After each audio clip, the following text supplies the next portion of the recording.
We'll visit with many colorful characters from big-name pros to everyday Joes, as well as poker industry leaders. Welcome to The Deal, sponsored by StackedPoker.net.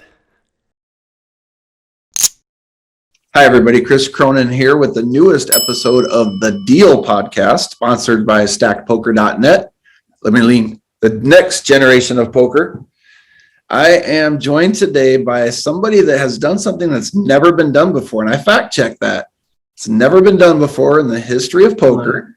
A friend of mine, which I'm always happy to say, but my friend Sergio Ramirez joins us today, and I have plenty of questions for him. Welcome, Sergio. What's going on, Chris? How are you? Oh, I'm awesome, buddy. So, quite a run lately, huh? Yeah, it's been crazy. I actually didn't know until you said you fact-checked it that it was the first, I guess, what you're saying. Yeah, it's never been done. I'm not even sure which you're referring to, the 3 rings in one stop or the 3 rings in however many days or the 4 rings in 12 days. There you go. There's so many. We're going to fill some people in on some of this stuff because you did a lot of stuff pretty good for a cash game player in tournament scene. We'll get to that in just a second. I went to Hendon Ma. This is kind of funny because I was like, let me do a little research here so I know what kind of questions I want to ask Sergio. So a little history for people watching. I've known Sergio since probably 2011, 2012. I think 2012. From going out to WSOP circuit stops at Choctaw. Kind of became friends over the time, and me and my running mate, Benny Bedusi Avery, hung out with Sergio here and there. I saw him out there this series. Yeah, he told me he was going. I just couldn't make it. I wish I could have. I would have been railing you every one of those rings too. So I jump on Hendon Mob. I'm going to do a little fact checking, right, and do a little research for it. Along the top of the Hendon Mob's home screen, they have trending now for poker players. Have you looked at it? I did screenshot that about 2 different times. Yeah, that was almost it. I just kind of surreal, I guess. Yeah, there's never expected it. Some really big names, and anytime you go in there, it's usually like the latest WPT winner, the latest person that won a WSOP event, blah blah blah. Sergio is actually number 5 on trending poker players right now. There's a big reason for that. So let's jump in. Now you are pretty much known, and you would agree that you're a cash game player, not really a tournament player, right? Yeah, I've always played cash games. Actually, really, I'm not a huge fan of tournaments so much. Never really liked them. I'll play them here and there just to dabble and hit that big score. But to me, a hold'em tournament is a hold'em tournament, and I can play a hold'em tournament tomorrow, the next day, 4 p.m., 3 p.m., 7 p.m., 9 p.m. It doesn't matter if I miss one or not. Right. Yeah. Right. So cash games, I just love. So, and I saw various results over the years from different stops. Like I think there was a Win and O the Green stop out in LA. Of course, all the Choctaw events, because you're always out there for those. A Parks something, and so there's different ones. So are you mostly going to the big like circuit stops just to play the cash games when you get there for the most part? For the most part, sometimes it's usually a friend who invites me, or like, oh, you want to check this out, and I'm just like, all right, sure, I'll go check it out. More so for the cash games, or I'll see like a horse tournament or a Omaha 8 tournament or a PLO tournament, and I'm like, oh, you know what, that looks good. It's for a ring too, or even if it isn't for a ring, horse tournaments and deuce to 7 tournaments and all those mixed tournaments are hard to find anyways. Right. So it's nice to, sometimes go to a stop and play one of those and then play a million guarantee, no limit event, whatever. Right.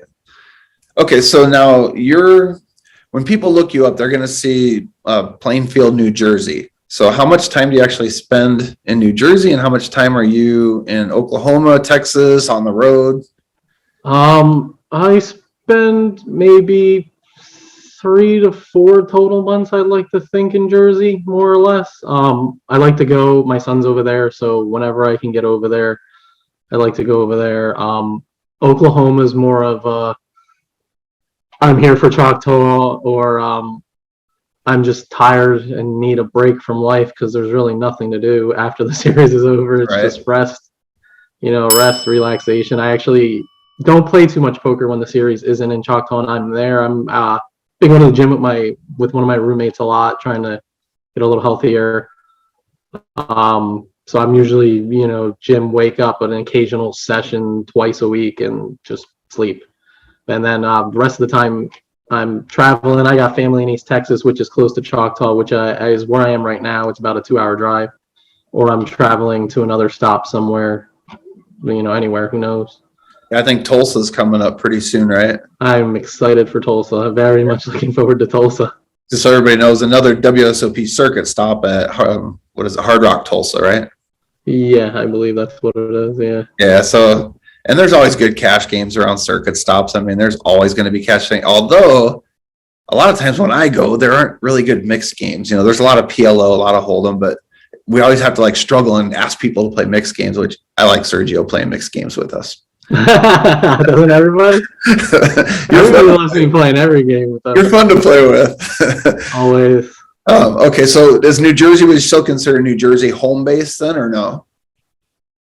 In a sense, yes. I guess they're in Durant. Both of those are pretty much home base. It's just wherever I happen to be on what side of the earth, or what side of the states. I know you have an apartment. You had an apartment in Durant for a while. Did you keep that or no? We actually moved out. We got a house. So me and two roommates got a house right around the corner. So moving was easy. Threw the mattress right on top of the car and drove around the corner. It was pretty funny.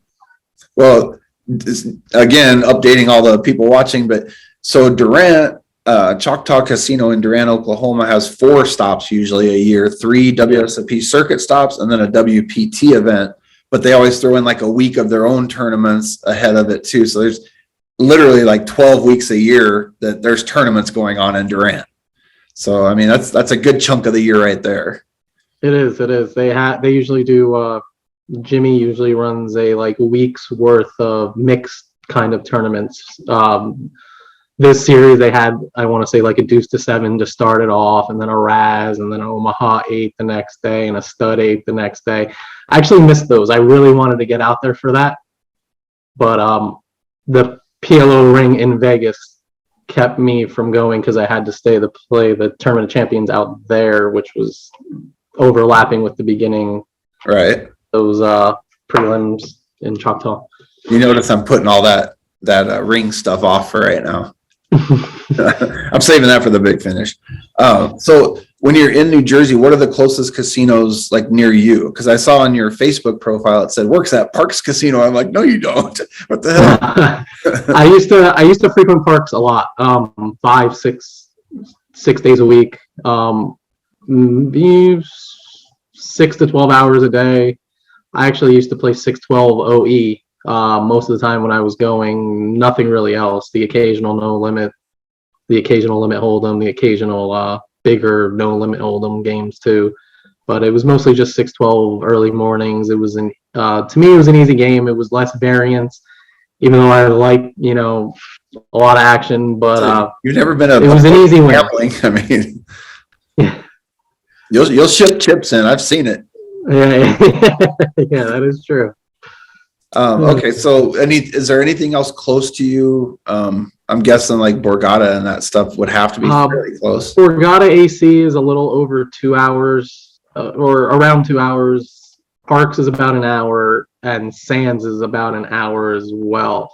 I used to frequent those two Parks and Sands more so just because it was an hour closer, and the drive back is just so exhausting. Yeah. But I used to play at Sands a lot as well, mostly no limit. I actually had a really bad asthma type, I guess an asthma attack you'd call it, and I feel like I had almost died, so I had stopped going to Sands because the cash games were in a smoky area, and smoke really, really bothers me a lot. Yeah, these days it's hard to even find a poker room that has smoke around it. Yeah, there's no reason to go. There's plenty of other places. Have you checked out the poker scene in Dallas area at all since you're down that way? I've actually only been once a couple months ago. I really liked it. I was thinking about I have a cousin that lives there. I also have another cousin who's her sister who has been wanting to move over there. So we were talking about maybe eventually getting a house there. it'd be a nice, nice little home base again somewhere else, with poker right nearby.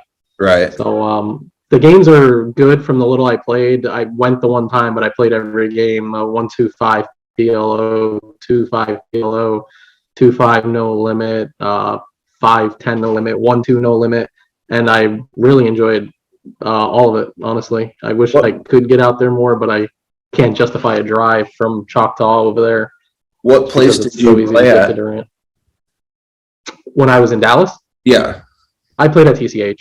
I had only TCH was the only place. Yeah, I went to.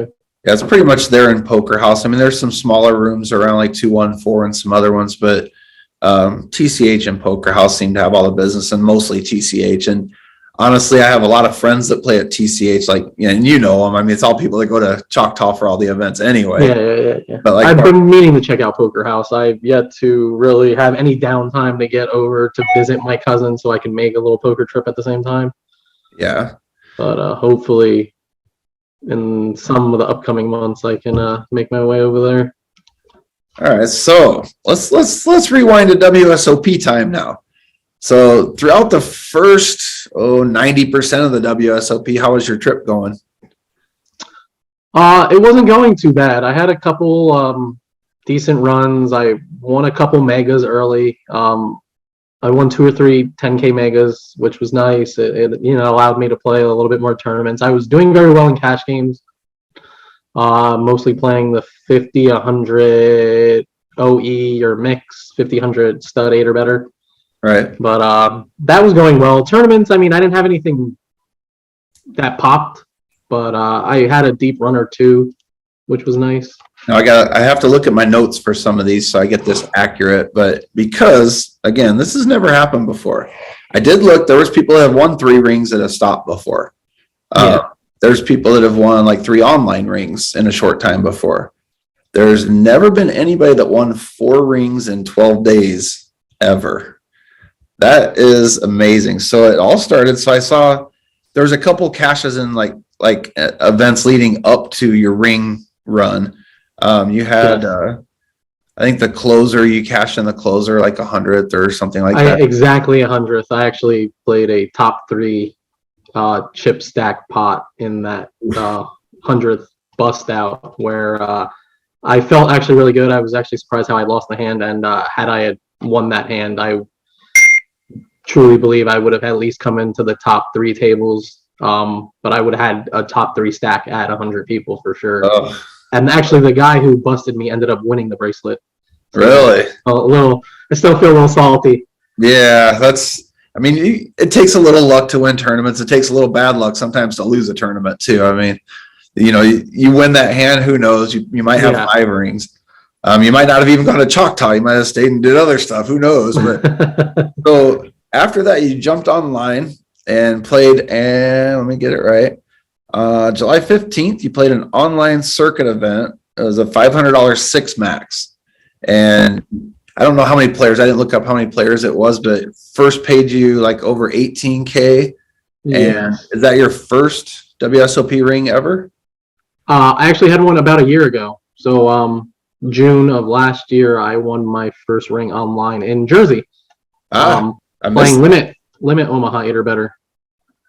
And it was kind of surreal then to win my first ring. I figured it wouldn't be a no limit hold'em. Right.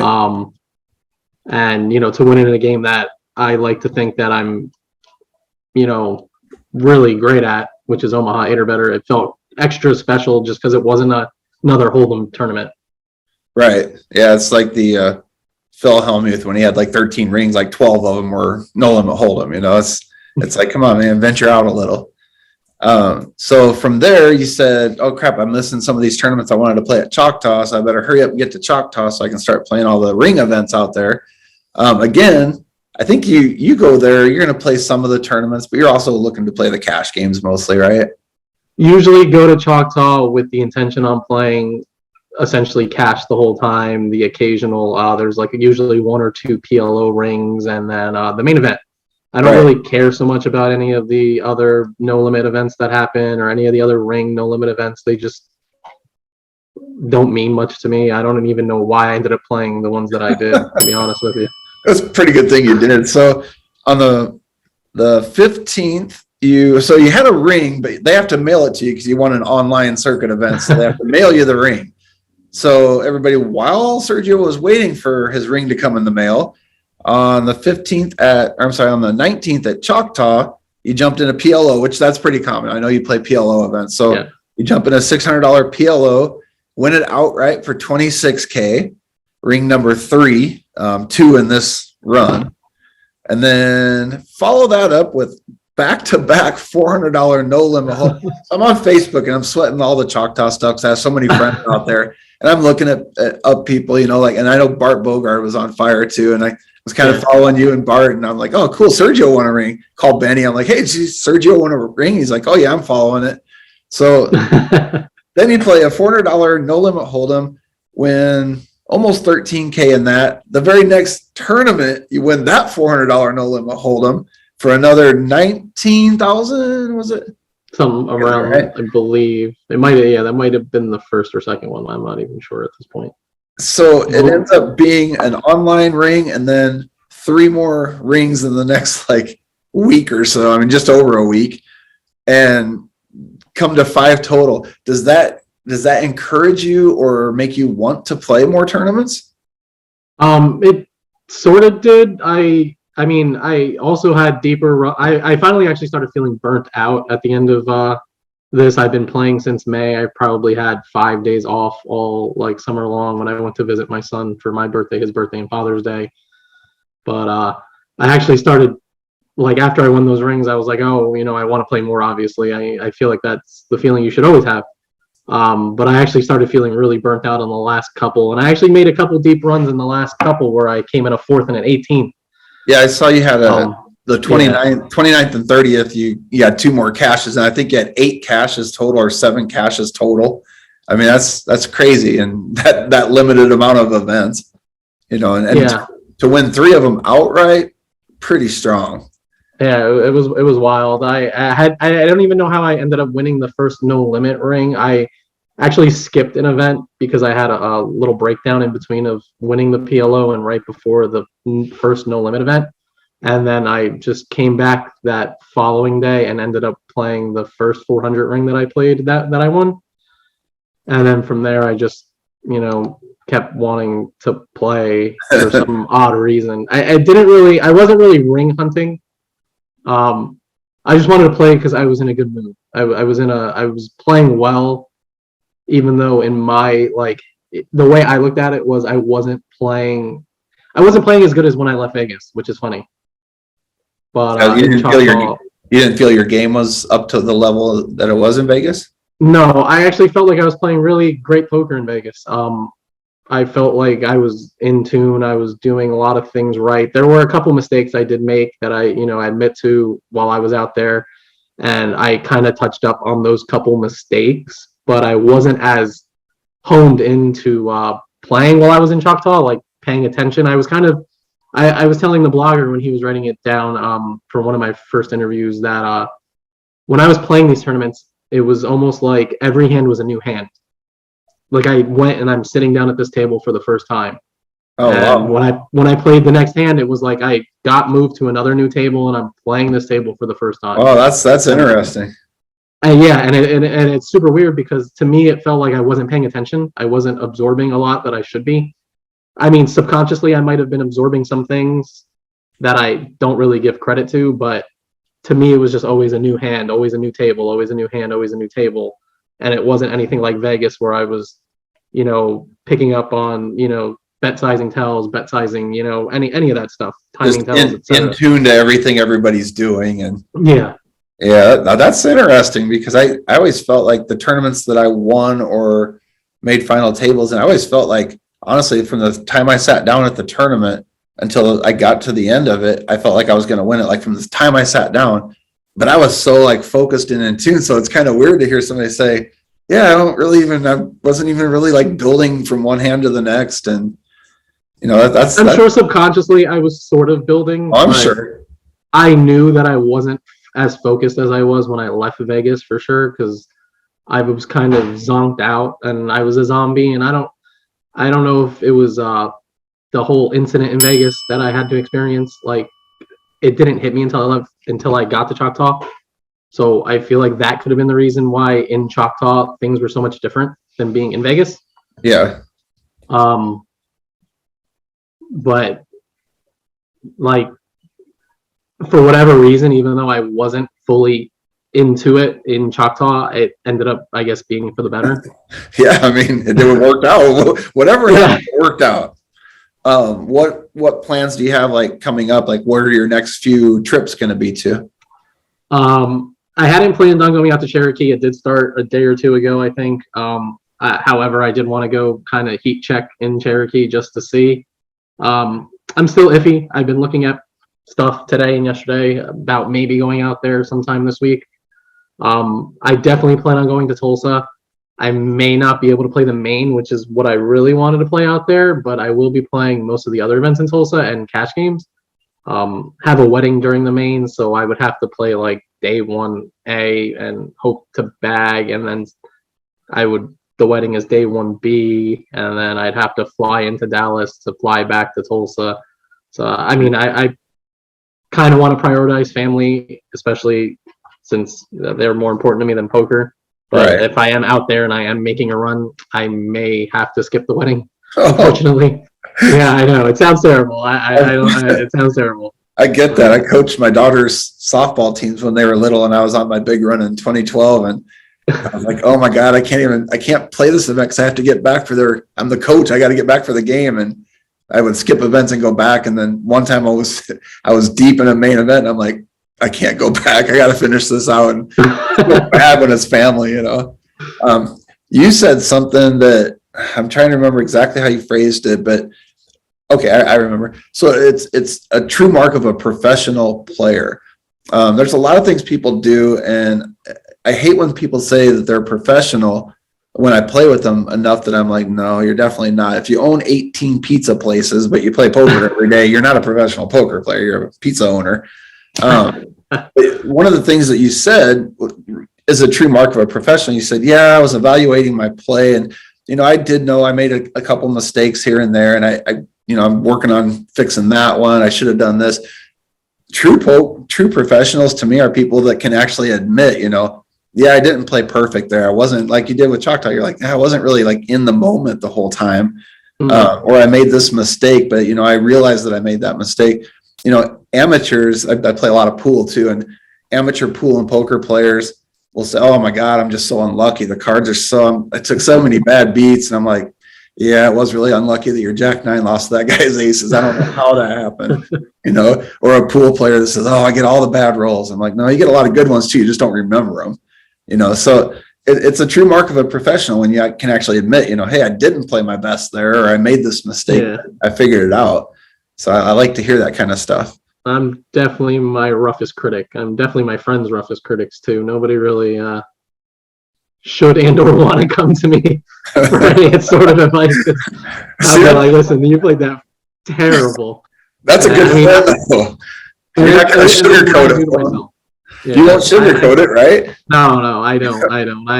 When I make a mistake, I kind of harp on it all night long after I leave the casino, and I come home and I'm like, I run it by my roommates, and I'm like, this is what happened earlier, just to kind of vent more so than, talk about it. So it's hard to explain, but just to vent, like, oh, I messed up this hand really bad, and I know I messed it up, and I know I should have did this when I did that, and I wasn't thinking. But I'm definitely my harshest critic. There's always at least one hand a day where I come home and I'm just like this, I messed this one up so bad. Even if I won a hand, Right. It doesn't matter if I won the hand or lost the hand. I always find that probably one hand where I'm trying to fix something every day that I come home from playing. Right. So speaking to the general public, you can admit when you make mistakes, people. It's okay. Yeah, I mean, when people win, they think, oh, I played great. I mean, I've had many days where I came home and I was like, man, I played like crap today. I don't know how I won any money. I shouldn't have. There's other days where I feel like you said, you were playing great in Vegas. You just took a really rough one, in the closer. That happens too. You play great and you just get a little unlucky sometimes. I mean, at least you have the recognition to realize which one is which. Yeah, Choctaw, I for the most part, aside from playing well, I ran pretty decent. I put myself in good spots. I did have a rough patch right before the main event where I busted four tournaments in 2 days with ace king to aces, which is just standard cooler. But I didn't have any of that happen to me, the whole first couple weeks while Right. I was out there. So it was nice to get that out of the way, even though it was post ring and pre main. You when you're hanging out in Durant, do you go play like at Choctaw's regular poker room when the series aren't going on? Yeah, I'm there often. It depends. It depends on my mood. If I'm in a poker mood, yeah, I'll be there. I mean, the 1-2s are great. I don't have to play the biggest game in the room. Just as long as I'm having fun. And the 1-2 games are fantastic there. The 2-5 games run 2 or 3 times a week, which isn't a lot. So I always get that question of like, what are you doing when you're in Choctaw and there's no series Right. because there's no 2-5s running? And I'm like, well, the 1-2s are really good. Yeah, I you mean, sit there, you can make 1,000, you get to have fun, you get to relax, and there's no stress. And I'll play it occasionally. I've been going to the gym. Well, recently not so much, but I've been going to the gym with my roommate, so it's usually just more so downtime with the occasional 1 or 2 sessions a week.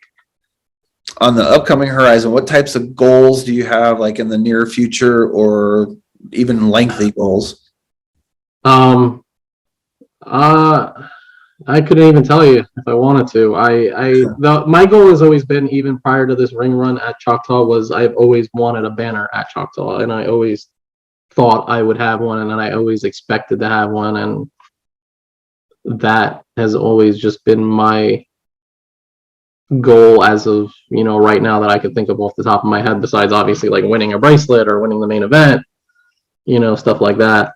But I don't really have any specific goals since I don't know if there's player of the year anymore, or I know they altered all this player of the year stuff and player of the series stuff, so I don't know what I'm supposed to be looking forward to. It's kind of convoluted anyway, right? Because they if you're not Daniel Negreanu or people with deep pockets that can play like every 10K and 50K event, it's a lot easier to get points in those because there's smaller fields and everybody can't play that stuff. So it's a little misleading anyway when they say player of the year. I mean, unless you can play all the huge events with small fields, it's tough. One thing you did say was I like to have fun. I will say this: you're one of the funnest people I play with. When I go out there are certain people when we're going to start a mixed game or something, there's certain people I'm just like, hey, find out if Sergio wants to play. Or I'll be like, find out if Sip's going to play because Sip's fun to play with, and yeah, I had good time with him. Hamid actually moved here. He lives in Scottsdale now and plays at Talking Stick where I play. So I see Hamid a lot, but we had some good fun games out there, Pizza Tim, Kessler walking around the rail and never playing. I hope he sees that, Kessler. But I am planning, I'm trying to get to Tulsa, so I'm hoping I can see you out at Tulsa and see a lot of my other friends out that way. If not, I'm going to wish you the best of luck in Tulsa and all your upcoming stuff. I appreciate your time. I'm really glad you did this. And I just keep playing great, man. Don't worry about rings. I know you don't worry about rings. No, I wasn't. And it wasn't really like a thing I was looking for. When I won the first ring, I just played the Hold'em event for some random reason, and I ended up winning. And honestly, when I won the second ring, I wasn't trying to win a third ring. Honestly, I just went and played because I knew I was playing well. And, I was navigating the field and I knew, my venue. So I went and won the third ring. And then after the third ring, that was when I was like, wow, now I need a fourth ring here before I leave this series. That was the only time I was really like, I started messaging you because every day on my Facebook feed, it would pop up with you with a different picture winning another event. I'm like, what the hell is going on out in Choctaw? I'm like, he plays cash games. Well, how's he winning 3 rings? And I mean, it was in such a short time. I was like, he's got to win the main event now. So main event was brutal to me. When you did, I was shocked. Yeah. Well, I hope to see you out there soon, man. Keep playing great, and I appreciate your time today. I hope to see you out in Tulsa too, or anywhere soon. Yeah. All right, buddy. I appreciate it, Sergio. You too, buddy. Take care. Take care. Bye-bye. All right. I can end it. I'll just stop it there. But yeah, thank you for doing it. It was nice of you. I'll probably have to think. I'm playing a big pool tournament this weekend. I have a bet worth $8,400 that I made with like half of people in Phoenix in the pool community. So I have to get to a certain national ranking by October 30th. So I'm playing a big tournament this weekend. So I don't know if I'll edit this weekend, but if not, like Monday, I'll do it. And we'll put it up on the website, but I'll send you a notice to, go check it out on the website. That way you can share it with all your friends on your platforms too. And that way everybody can see it. Yeah, sounds good. Anytime, let me know. Cool. I hope I do see you in Tulsa because I'm trying to work it out where I can go out there. I hope so too. Yes, let's get some cash games going. Let's get all the cash games going. I look forward to Tulsa. It's been a while since I've gotten to go out there. So I've never been there for a circuit event. I've been there. I just never been there. Oh, really? Yeah. Circuits are fun there too. Very good. My favorite stops are probably Choctaw, Tunica, Tulsa. I've never been to Tunica. Period. And it's funny because I say I'm a cash game player. I can only play tournaments there, and I would still go there because the cash game is in like a low ceiling, smoky area. Oh yeah, no. I wouldn't deal well with that either. I hate it. Yeah, but I've gone 2 or 3 times just to play tournaments, just because it's the tournament wise, it's probably better than Choctaw.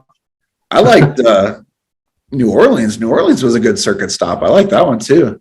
I haven't been out there. Yeah, that's fun. I've never been to Carolina either. I've never been to Cherokee.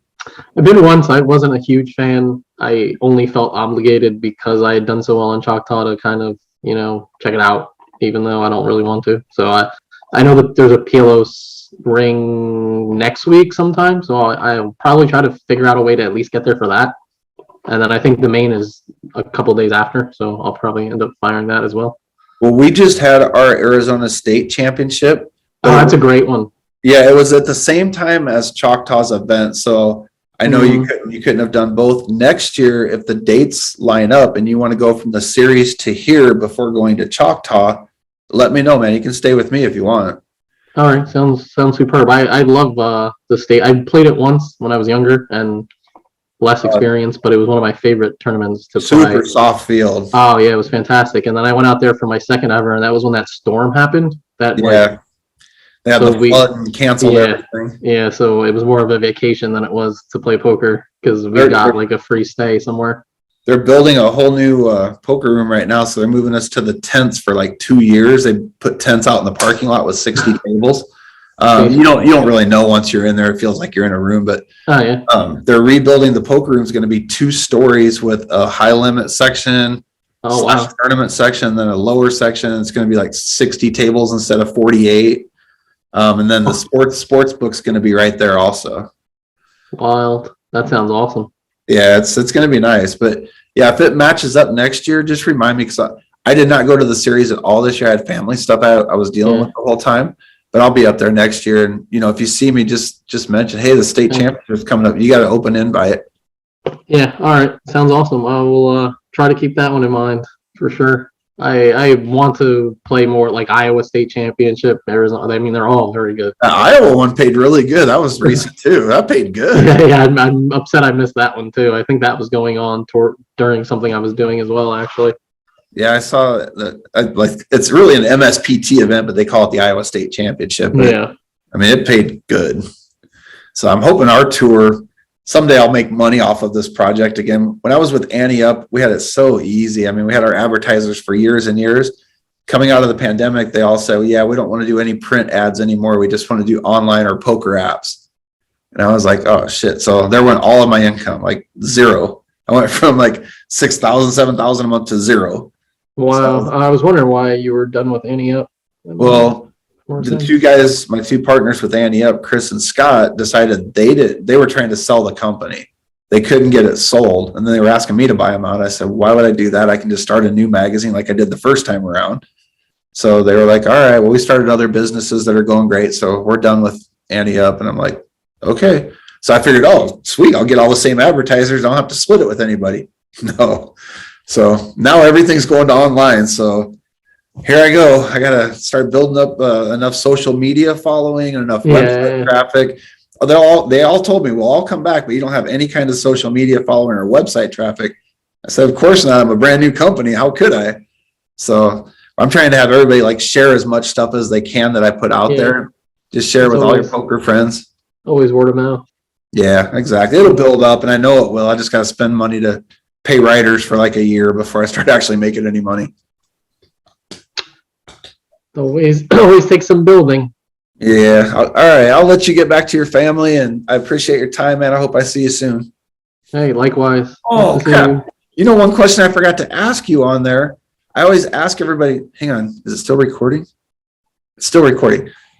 I'll put this in at the end. I'll cut out that whole section there. I forgot all about this. So here we go. All right. So Can we get this in less than a minute? Sergio, one last question. I always, after I interview somebody, ask that person, who would you like me to interview, or who would you like to see me interview in the next upcoming interviews? So who is a player or two that you can think of that you would like me to interview? Player or two. Wow, that's see, I've never really thought about stuff like that because I've never been like a poker like fanboy of wanting to know about somebody. I did meet somebody while I was playing at one of the final tables. Her name is